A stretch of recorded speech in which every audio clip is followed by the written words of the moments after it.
अब जो गुज़िश्ता 2 दिन से महमूद अली साहब के बयान को लेकर एक बड़ा तनाज़ा खड़ा कर दिया गया। उसके बाद कोई लीडर पैदा हुआ है तो हमारा तेलंगाना का दूसरा महात्मा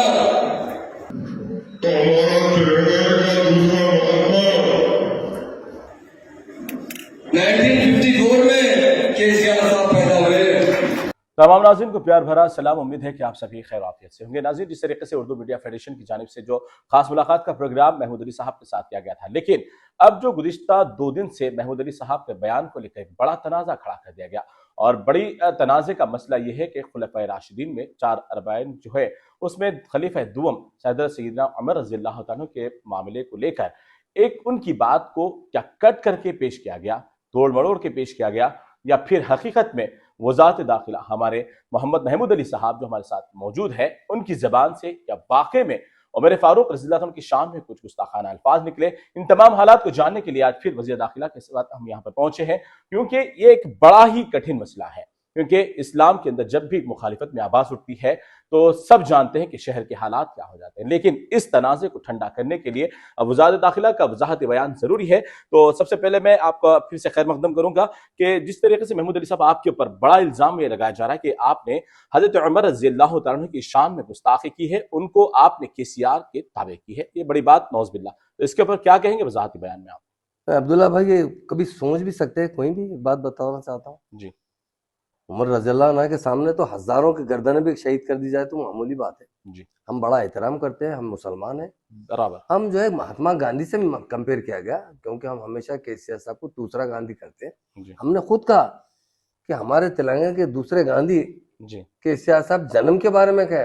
आप देख लीजिए, आप तफसील से हमारे बयान को दीजिए। एक चैनल वाले ने उसे, जो हमारे अपोजिट में काम कर रहा है, उसे तोड़ मोड़ के पेश किया गया। जी और मैं कल खुद बहुत बड़े बड़े उलमाओं के साथ बैठा था, मुफ्तियों के साथ बैठा था खम्मम में। जी पूरा उस पर डिस्कस भी किया और कहा कि वो तोड़ मोड़ के पेश करने के बाद भी किसी को तकलीफ है तो मैं दिल से माफी चाहता हूँ, कहा। जी और मैं तो बहुत एहतराम करने वाला आदमी हूँ, और उलमा, बहुत उलमाओं को और मशाइखीन हजरात को, और खासकर हमारे खुलफा राशिदीन तो बहुत बड़े हैं, वो किधर से किधर मिला सकते हैं। आप मैं माजरत से कहना चाहता हूँ कि लोग इस तरह से सोच रहे हैं, वो बहुत, हम तो ख्वाब में क्या सोच भी नहीं सकते ऐसी बात। आपकी बात को लेकर मतलब तमाम मुसलमानों में बरहमी की लहर फैली हुई है कि हकीकत में आपकी जो वीडियो को तोड़ मड़ोड़ के पेश किया गया उसके तो हम वजाहत करेंगे, लेकिन आप उन तमाम लोगों को जो बरहमी की हालत में है, आपके खिलाफ बहुत सारे नाजिबा अल्फाजों का भी इस्तेमाल हो रहा है, उनके लिए क्या कहेंगे आप? मैं उनसे कहता हूँ कि आप सोचिए, जी हम भी मुसलमान हैं और हम भी बहुत हलाल रोजी खाते हैं, बहुत पक्के मुसलमान हैं, बहुत ईमान पे चलने वाले मुसलमान हैं।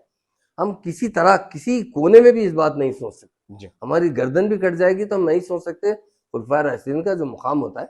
जी मैंने कहा कि महात्मा गांधी से किसी ने सवाल किया था कि आप कैसा हिंदुस्तान देखना चाहते हैं। जी हमने सुना तो है चूंकि महात्मा गांधी इस्लामी लिटरेचर बहुत अच्छा वाकिफ है, जी उन्होंने कहा मैं बहुत से लोगों के बारे में, हुक्मरानों के बारे में पढ़ा हूँ, और सबसे अच्छा रूल रहा तो हजरत उमर फारूक रज़ियल्लाहु अन्हु का जमाने का रूल रहा है।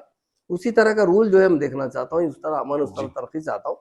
और नौज़बिल्लाह मैं किस तरह भी बोल ही नहीं सकता, और उसे तोड़ मोड़ के पेश किया गया। अगर किसी को मेरी वजह से, इस बयानबाजी की वजह से कोई तकलीफ है तो मैं कल भी कहा हूँ कि माफी चाहता हूँ, आज भी कहता हूँ कि माफी चाहता हूँ। चलिए। लोग जो है बहुत जल्दबाजी में, कुछ लोग जो है गलत गलत तरीके से इसको पेश करने की कोशिश कर रहे हैं। और मैं जो बयान दिया था, आप तफसील से देख, मैं कहा गांधी जी के बाद तेलंगाना का दूसरा महात्मा पैदा हुआ तो केसीआर साहब। जी तो यानी वजाहती तौर पर यह वाज़े है कि महमूद अली साहब का जो बयान था कि महात्मा से किसी ने सवाल किया कि किस तरीके का आप रोल चाहते हैं, तो उन्होंने उमर फारूक रज़ियल्लाहु अन्हु के दौर की बात कही, और यहाँ पर इनके बात को किस तरीके से तोड़कर पेश किया गया वो हम आपको बराबर हमारे अपने तमाम मीडिया चैनल्स के जरिए बताएंगे।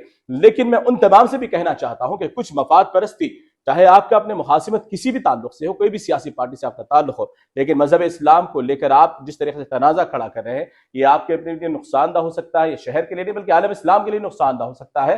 तो मैं आप सभी उन हजरात को भी इंतबाह देता हूं कि बेवजह इंतखाबी मौसम के दौरान इस तरीके से खुलफाए राशिदीन को लेकर हो या इस्लामी मज़ाहिब के ताल्लुक से हो, किसी भी मजहब के ताल्लुक से आप अपने चंद वोट हासिल करने के लिए मुसलमानों के जज्बात को मजरू ना करें। तो इस तरीके से हमारी खास मुलाकातें जारी रहेगी, लेकिन हजरत उमर रज़ियल्लाहु अन्हु की बात को लेकर जो तनाज़ा खड़ा कर दिया गया उस मामले का खुलासा करने के लिए हम वज़ारत दाखिला के पास मौजूद हुए और उन्होंने फिर एक मरतबा अवाम उन्नास के दिल को पहुंचने वाली ठेस को लेकर माफी मांगी है और उन्होंने कहा कि अगर आप हकीकत जानना चाहते हैं तो इस वीडियो को जरूर देखें। बड़े बड़े बुजुर्ग हजरात हैं, एक साहबी ने गांधी जी से सवाल किया, हिंदुस्तान की आजादी के लिए तो आप लड़े, शायद कुछ दिन में हिंदुस्तान आजाद हो जाएगा, आप किस तरह की हुकूमत चाहते हैं?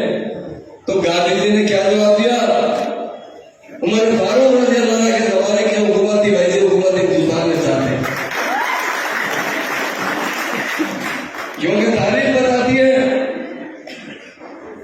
दुनिया में कभी इंसाफ हुआ है, हज़रत उमर फारूक रज़ी अल्लाह के जमाने में इंसाफ हुआ है। उसके बाद कोई लीडर पैदा हुआ है तो हमारा तिरंगा का दूसरा महात्मा